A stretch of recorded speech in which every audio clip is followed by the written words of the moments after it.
नमस्कार दोस्तों, live city news update में आपका स्वागत है। आज 28 मार्च 2026 दिन शनिवार। आइए आज बात करते हैं आज के मुख्य समाचार की। आज देश भर की तमाम बड़ी खबरों पर नजर डालते हैं। चलिए बढ़ते पहली बड़ी खबर की ओर। नोएडा विशाल मेगा मार्ट में लगी भीषण आग। सेक्टर 76 मेट्रो स्टेशन के पास आग। दमकल विभाग की कई गाड़ियां पहुंची। आग में पूरी बिल्डिंग जलकर हुई राख। सेक्टर 49 थाना इलाके में लगी आग। बस्ती में रसोई गैस के बाद अब पेट्रोल डीजल का संकट गहरा गया है। तेल कंपनियों द्वारा क्रेडिट बंद करने से कई पंप सूखे पड़ गए हैं, जिससे खुले पंपों पर लंबी कतारें और विवाद की स्थिति बन रही है। बिहार में सरकारी योजनाओं और स्वयं सहायता समूहों से महिलाओं की स्थिति बदल रही है। समस्तीपुर में एक दशक में 500 से अधिक महिला उद्यमियों ने लघु उद्योग स्थापित किए हैं। मुख्यमंत्री उद्यमी योजना, बिहार लघु उद्यमी योजना, प्रधानमंत्री रोजगार सृजन कार्यक्रम और प्रधानमंत्री सूक्ष्म खाद्य उद्योग उन्नयन योजना जैसी पहलें उन्हें आत्मनिर्भर बना रही हैं। कैमूर जिले के पहाड़ी क्षेत्रों में जल संरक्षण की नई पहल से खेती की तस्वीर बदल रही है। भूमि संरक्षण विभाग की मदद से बारिश का पानी संरक्षित किया जा रहा है, जिससे किसानों को सिंचाई मिल रही है और उत्पादन बढ़ रहा है। पूर्व मुख्यमंत्री शांता कुमार ने भारत में पिछले साल 2315 दवा नमूनों के फेल होने को दुर्भाग्यपूर्ण बताया। उन्होंने कहा कि भारत जेनेरिक दवाओं का बड़ा उत्पादक है, जिसमें हिमाचल का 40 योगदान है, फिर भी मिलावट से बदनामी हो रही है। केंद्र सरकार ने पेट्रोल और डीजल पर उत्पाद शुल्क में बड़ी कटौती की है। पंजाब भाजपा अध्यक्ष सुनील जाखड़ ने प्रधानमंत्री का धन्यवाद करते हुए कहा कि इससे आम लोगों को महंगाई से राहत मिलेगी। कानपुर के प्रमुख अस्पतालों जैसे LLR, GSVSS, PGI, उर्सला, हृदय रोग संस्थान, मुरारी लाल चेस्ट और कांशीराम चिकित्सालय में शनिवार को OPD में उपलब्ध डॉक्टरों की सूची जारी की गई है। भारतीय किसान यूनियन टिकैट में आंतरिक कलह खुलकर सामने आई है। मध्यांचल जोन के अध्यक्ष ने 4 मंडलों के अध्यक्षों और 19 जनपदों के जिलाध्यक्षों समेत 1800 कार्यकर्ताओं के इस्तीफे का ऐलान किया। संभल के चंदौसी सामुदायिक स्वास्थ्य केंद्र में एक बुजुर्ग अपनी नातिन को रेबीज का इंजेक्शन लगवाने पहुंचे। रामनवमी की छुट्टी का हवाला देकर अस्पताल कर्मियों ने मना कर दिया।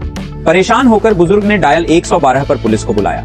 1 अप्रैल 2026 से कई बड़े बदलाव। न्यू रूल्स 1 अप्रैल 2026 होने जा रहे हैं, जो आम आदमी की जेब पर सीधा असर डालेंगे। इनमें LPG की कीमतों में बदलाव, नया आयकर अधिनियम 2026, न्यू इनकम टैक्स रूल्स लागू होना, ट्रेन टिकट कैंसिलेशन के नए रिफंड नियम और पैन कार्ड से जुड़े बदलाव शामिल हैं।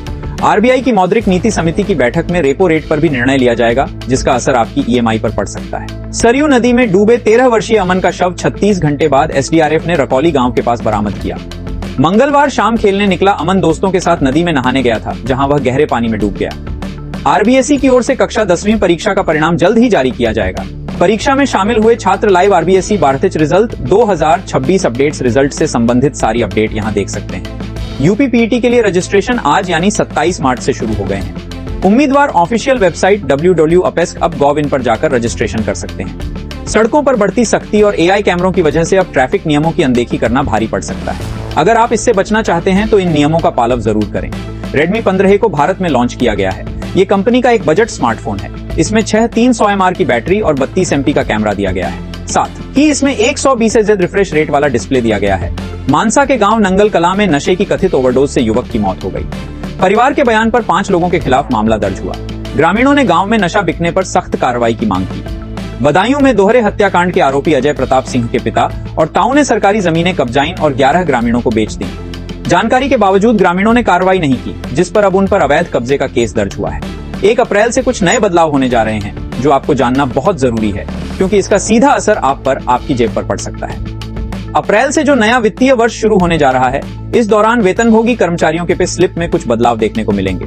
दरअसल 1 अप्रैल 2026 से नया आयकर अधिनियम 2025, न्यू इनकम टैक्स एक्ट 2025, आपको सैलरी स्ट्रक्चर और टेक होम सैलरी में कुछ महत्वपूर्ण बदलाव देखने को मिलेंगे। क्या बदलाव होंगे? तो नए लेबर कोड के मुताबिक आपकी बेसिक सैलरी जो टोटल CTC होता है, उसका 50 होना चाहिए। आपकी बहुत सी कंपनियां टैक्स बचाने के लिए बेसिक सैलरी को कम रखती है और HRA ट्रैवल अलाउंस और स्पेशल अलाउंस जैसे भत्तों को 70-80% तक बढ़ा देती है। लेकिन अब नए नियमों के मुताबिक सभी भत्तों को मिलाकर टूटी सैलरी के 50 से ज्यादा नहीं रख पाएंगे अब, क्योंकि आपके PF और ग्रेजुएट का कैलकुलेशन आपकी बेसिक सैलरी के आधार पर होता है। इसलिए अगर बेसिक पे बढ़ेगा तो आपका रिटायरमेंट फंड और उसका आपका कंट्रीब्यूशन जो है वो भी अपने आप ही बढ़ जाएगा। PF ज्यादा कटने का सर आपकी टेक होम सैलरी पर पड़ सकता है। PF ज्यादा कटने से हाथ में आने वाली सैलरी कुछ कम हो सकती है। हालांकि ये कंपनियों के मौजूदा स्ट्रक्चर पर भी निर्भर करेगा कि यानी कि बेसिक पे 50 रखने का असर इस बात पर तय होगा कि अभी आपकी कंपनी ने आपकी बेसिक सैलरी कितनी रखी है। उदाहरण के तौर पर अगर अभी आपकी CTC 50 है और बेसिक पे 25 है, यानी 50, तो नए नियम का आप पर कोई असर नहीं होगा। आपकी इन हैंड सैलरी जो कि क्यों आपके अकाउंट में आएगी। अगर आपकी टोटल सैलरी 50 है और यानी 20 बेसिक पे दे रही है, तो बाकी 40 आपके अनाउंस में जोड़ रही है, तो इस स्थिति में कंपनी को आपकी बेसिक पे बढ़ानी होगी। बेसिक सैलरी बढ़ने से कुछ मामलों में टैक्स की देनदारी बढ़ सकती है। इनकम टैक्स नियम के मुताबिक आपको मिलने वाली RHRA छूट आपकी बेसिक सैलरी पर बेस्ट होती है, छूट कम हो जाएगी। यहाँ ध्यान में रखने वाली बात यह है कि पुरानी टैक्स व्यवस्था अभी खत्म नहीं हुई है। जिनकी सालाना इनकम से 30 के बीच है, जो मेट्रो सिटीज में रहते हैं और जिनका किराया ज्यादा देना पड़ रहा है या होम लोन ज्यादा अमाउंट में कट रहा है, तो 8080 और NPS जैसी स्कीम्स का फायदा टैक्स बचाने के लिए कर सकते। बारामूला के उप जिला अस्पताल उड़ी को समर्पित बिजली हॉटलाइन मिली है, जिससे अब 24 घंटे बिजली आपूर्ति सुनिश्चित होगी। ये कदम नियंत्रण रेखा के पास स्थित इस 60 बिस्तरों वाले अस्पताल में स्वास्थ्य सेवाओं को बेहतर बनाएगा। यमुना नदी पर सदुआगढ़ी में लगने वाला पांटून पुल मार्च में जलस्तर बढ़ने से बह गया। आमतौर पर नवंबर से जुलाई तक लगने वाला यह पुल इस बार जनवरी-फरवरी में लगा था। केंद्र सरकार ने सरकारी योजनाओं में आयु प्रमाण के नियमों में बदलाव किया है। अब आधार कार्ड पर दर्ज जन्मतिथि को अंतिम प्रमाण नहीं माना जाएगा। लता मंगेशकर का जन्म इंदौर में हुआ था और उन्होंने भारतीय संगीत में अपार सफलता पाई। हालांकि उनका जीवन संघर्षों से भरा रहा, जिसमें बचपन में पिता को खोना शामिल था। एक इंटरव्यू में उन्होंने अगले जन्म में लड़का बनने की इच्छा व्यक्त की थी। भर्ती देश के पहले एडवांस पीडियाट्रिक सेंटर के प्रथम फेज की शुरुआत के लिए की जाएगी। ईरान इजरायल तनाव से लुधियाना के वस्त्र उद्योग पर असर पड़ा है। कच्चे माल और रसायनों के दाम बढ़ने से उत्पादन लागत बढ़ी, जिससे कपड़ों की कीमतों में 10 से 15% तक बढ़ोतरी संभव है। आगरा के स्कूल अभिभावकों को विशिष्ट दुकानों से महंगी यूनिफॉर्म खरीदने के लिए मजबूर कर रहे हैं। लोगो और खास बटनों जैसे छोटे बदलावों के कारण ये यूनिफॉर्म बाजार से 30-50 महंगी मिलती है। गर्मी, सर्दी और हाउस यूनिफॉर्म के कारण अभिभावकों का बजट 4000-8000 रुपए तक पहुंच जाता है। खरखौदा के मटिंडू मार्ग पर सीवर लाइन का मैनहोल ठीक होने के बावजूद सड़क की मरम्मत नहीं हुई है।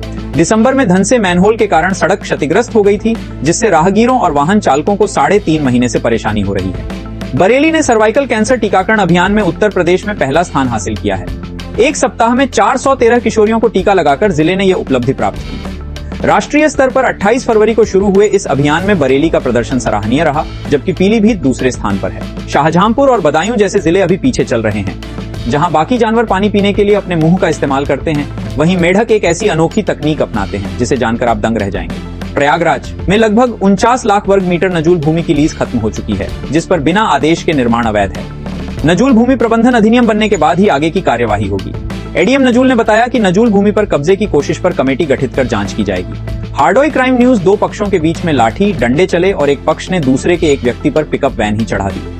IDFC फर्स्ट बैंक ने चंडीगढ़ शाखा में 590 करोड़ रुपए के धोखाधड़ी मामले में 4 कर्मचारियों को निलंबित कर दिया है। CNBC TV 18 की रिपोर्ट के अनुसार इन शाखा स्तरीय कर्मचारियों पर रिश्वत लेने का आरोप है। NIA ने लाल किला बम धमाका मामले में पटियाला हाउस कोर्ट से 45 दिन का अतिरिक्त समय मांगा है। एजेंसी नए सुरागों, डिजिटल उपकरणों से मिली अरबी सामग्री और बड़े साजिश नेटवर्क की जांच कर रही है। लोकप्रिय टीवी शो भाभी जी घर पर हैं के कलाकार सलीम जैदी ने मेरठ में प्रशंसकों से मुलाकात की। उन्होंने लोगों को सकारात्मक रहने का संदेश दिया। इस्लामाबाद ने इजराइल को अपने राजनयिकों की सुरक्षा को लेकर कड़ी चेतावनी दे दी है। पाकिस्तान ने कहा है कि उसके अधिकारियों को इराक और किसी भी अन्य देश में कोई भी खतरा हुआ तो उसका कड़ा जवाब दिया जाएगा और हम बुरी तरीके से धुनाई कर देंगे।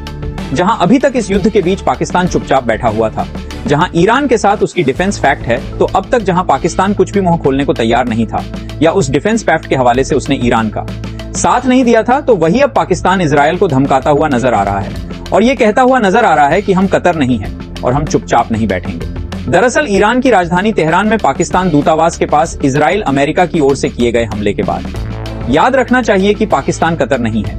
अगर हमारे किसी भी राजनयिक को दुनिया में कहीं भी नुकसान पहुंचा तो हम उन्हें बहुत मारेंगे। ये धमकी ऐसे समय में आई है जब इजराइल और अमेरिका ने तेहरान के मध्य इलाके में हवाई हमले किए हैं।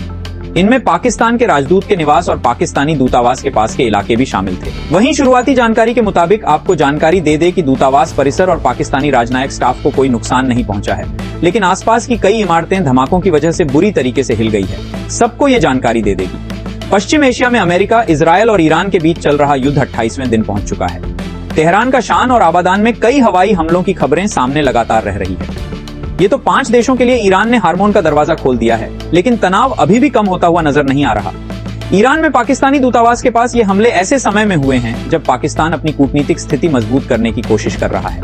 वहीं इस्लामाबाद अमेरिका और ईरान के बीच बातचीत कराने की कोशिश में जुटा हुआ है। पाकिस्तानी अधिकारियों ने सार्वजनिक रूप से कहा है कि अगर दोनों पक्ष चाहे तो इस्लामाबाद, अमेरिका और ईरान के बीच जो बातचीत की मेजबानी करने को तैयार है। वहीं इधर अमेरिकी राष्ट्रपति डोनाल्ड ट्रंप ने यह घोषणा की है कि वो एक बार फिर ईरान को स्ट्रेट ऑफ फार्मर्स खोलने की डेडलाइन को बढ़ा रहे हैं। वहीं ट्रंप ने नई डेडलाइन 6 अप्रैल कर दी है। उन्होंने कहा है कि इस दौरान हमला नहीं होगा। अगर ईरान बात नहीं मानता है और स्टेट ऑफ फार्मर्स नहीं खोलता है तो ईरान के पावर प्लांट्स पर बड़े हमले किए जाएंगे। ने अपने social media platform truth social पर लिखा है कि बातचीत जारी हो और फेक न्यूज मीडिया और साथ ही अन्य लोगों के उल्टे बयानों के बावजूद सब कुछ ठीक चल रहा है। वहीं उन्होंने ये भी बताया है कि अब डेडलाइन 6 अप्रैल कर दी गई है। ईरान का कहना है कि स्टेट ऑफ हार्मोन मित्र देशों के लिए खुला है और उसने वाशिंगटन के साथ किसी भी तरह की बातचीत की खबरों को खारिज किया है। तो ये बड़ी जानकारी आपको बता रहे थे, जहां अब इस युद्ध में कहीं ना कहीं पाकिस्तान एंट्री हो चुकी है। पंजाब यूनिवर्सिटी सीनेट के सितंबर में होने वाले ग्रेजुएट चुनाव के लिए नए मतदाताओं के नामांकन की प्रक्रिया जारी है। पीयू प्रशासन ने पंजीकृत स्नातक निर्वाचन क्षेत्र के लिए नामांकन की अंतिम तिथि 30 मार्च से बढ़ाकर 7 अप्रैल कर दी है। इस संबंध में पीयू रजिस्ट्रार ने निर्देश जारी किए हैं, जिससे इच्छुक स्नातक मतदाता अब अप्रैल तक अपना नामांकन करा सकेंगे। हांसी में सैनीपुरा फ्लाईओवर के पास शुक्रवार सुबह हुए सड़क हादसे में 2 युवकों की मौके पर ही मौत हो गई, जबकि 3 गंभीर रूप से घायल हो गए। तेज रफ्तार कार आगे चल रहे ट्राले से टकरा गई, जिससे कार बुरी तरह क्षतिग्रस्त हो गई। मुजफ्फरपुर के अहियापुर में कूड़ा लेने के बहाने 2 बदमाशों ने रिटायर्ड एफसीआई कर्मी बालेश्वर राय की सोने की चेन छीन ली। घर के बाहर बुलाकर वारदात को अंजाम दिया गया। शोर मचाने पर बदमाश बाइक से फरार हो गए। शुक्रवार शाम देहरादून के मोहकमपुर आरोबी पर एक सीएनजी ट्रक से गैस रिसाव होने से हड़कंप मच गया। तेज आवाज के कारण आसपास अफरा तफरी फैल गई। सीबीआई ने सिम बॉक्स तकनीक का उपयोग कर बड़े पैमाने पर साइबर ठगी करने वाले गिरोह का भंडाफोड़ किया है। मेरठ और नोएडा में 6 ठिकानों पर छापेमारी के बाद मोहम्मद बिलाल और दिलशाद नामक 2 आरोपितों को गिरफ्तार किया गया। बलियापुर में अखाड़ा खेल कार्यक्रम के दौरान शुक्रवार शाम हिंसा भड़क उठी। भीखराजपुर के पास बाइक जुलूस पर पत्थरबाजी के बाद स्थिति बेकाबू हो गई, जिससे कार्यक्रम स्थगित करना पड़ा। दिल्ली में ट्रैफिक जाम कम करने के लिए पीडब्ल्यूडी ने मेहरौली बदरपुर रोड पर एक 471 करोड़ रुपए के 6 लेन एलिवेटेड कॉरिडोर को मंजूरी दी है। ये प्रोजेक्ट दिल्ली मेट्रो को सौंपा गया है और 2 साल में पूरा होगा। ललित नारायण मिथिला विश्वविद्यालय के एनएसएस कोषांग ने सरकारी राशि के व्यय और ऑडिट पर एक ऑनलाइन बैठक की। क्षेत्रीय निदेशक विनय कुमार ने बिलों को सुरक्षित रखने और अनिवार्य ऑडिट पर जोर दिया। सीएनए खाता खोलने और पीएफएमएस प्रक्रिया की जानकारी दी गई। देहरादून नगर निगम ने प्रधानमंत्री आवास शहरी योजना 2 के तहत 5 लाभार्थियों को पहली किस्त जारी की। प्रत्येक को 20 रुपए डीबीटी के माध्यम से दिए गए। महापौर सौरभ थपलियाल ने यह राशि प्रदान की। भदोही में 1 लाख स्मार्ट मीटर, उपभोक्ताओं में से 92, 600 को अचानक प्रीपेड कर दिया गया। 13 मार्च को हुए इस बदलाव से हजारों उपभोक्ताओं की बिजली गुल हो गई, जिससे अफरा तफरी मच गई। मथुरा के नौहझील स्थित चांदपुर कलां गांव में अग्निवीर आदेश कुमार का पार्थिव शरीर पहुंचा, जहां हजारों लोगों ने नम आंखों से उन्हें अंतिम विदाई दी। अरुणाचल प्रदेश में ड्यूटी के दौरान गोली लगने से बलिदान हुए आदेश को तिरंगे में लिपटा देख गांव में शोक की लहर दौड़ गई। ग्रामीणों ने अमर रहे के नारे लगाए और उन्हें बलिदानी का दर्जा देने की मांग की, क्योंकि गोली लगने का कारण स्पष्ट नहीं है। 5 राज्यों में होने वाले विधानसभा चुनाव की तारीखों का ऐलान हो चुका है, जिसके चलते राज्य का सियासी पारा चढ़ा हुआ है। तमिलनाडु और पश्चिम बंगाल को छोड़कर बाकी 3 राज्यों में 9 अप्रैल को वोटिंग होनी है। वहीं जिन राज्यों में 9 अप्रैल को चुनाव होने हैं, वहां नामांकन वापस लेने की समय सीमा अब खत्म हो गई है, जिसके बाद ये साफ हो गया है कि कौन से राज्य में कितने उम्मीदवार चुनावी मैदान में है। तो केरल, पुदुचेरी और असम में कितने उम्मीदवार रहे हैं चुनाव, आइए जानते हैं। इस रिपोर्ट में असम की 126, केरल की 140 और पुदुचेरी की 30 सीटों पर 9 अप्रैल को वोट होनी है, जिसको लेकर राज्य में सियासी हलचल तेज है। वहीं इन तीनों राज्यों में 26 मार्च नामांकन वापसी लेने की आखिरी तारीख थी और अब यह समय समाप्त हो गया है, जिसके चलते बीजेपी शासित असम के साथ साथ केरल और पुदुचेरी में उम्मीदवारों की संख्या तय हो गई है। जैसा आप जानते हैं कि असम की 126 सीटों पर कुल 815 उम्मीदवारों ने 1389 नामांकन पत्र दाखिल किए थे, लेकिन अफसर 722 उम्मीदवारों के बीच मुकाबला फिक्स हो गया है। चुनाव ही मैदान में रह गए हैं। 26 मार्च यानी नाम वापस लेने के आखिरी दिन 67 उम्मीदवारों ने अपनी उम्मीदवारी वापस ले ली। असम की तरह केरल में भी चुनावी मुकाबला तय हो गया है। 7 से ज्यादा वोटर्स वाले राज्यसभा में विधानसभा चुनाव के लिए 890 उम्मीदवार मैदान में रह गए हैं, जबकि नामांकन 2125 लोगों ने दाखिल किया। लेकिन उम्मीदवारों के नामांकन पत्रों की जांच और कुछ उम्मीदवारों की तरफ से अपना नामांकन वापस लेने के बाद अब 890 उम्मीदवार ही मैदान में रह गए हैं। सबसे ज्यादा प्रत्याशी इसी राज्य यानी केरल से है, लेकिन ये आंकड़ा पिछली बार के चुनावों में उम्मीदवारों की संख्या से कम है। 2021 के विधानसभा चुनाव में केरल में 957 उम्मीदवार थे, जबकि इस बार 890 प्रत्याशी ही मैदान में है। वही केंद्र शासित प्रदेश पुदुचेरी विधानसभा चुनाव में कुल 294 प्रत्याशियों के बीच मुकाबला होगा। हालांकि नामांकन 442 उम्मीदवारों ने दाखिल किया था, लेकिन कई लोगों के नामांकन वापस लेने के बाद कुल संख्या 294 ही रह गई है। इन तीनों ही राज्यों में बीजेपी घिरी हुई दिखाई दे रही है।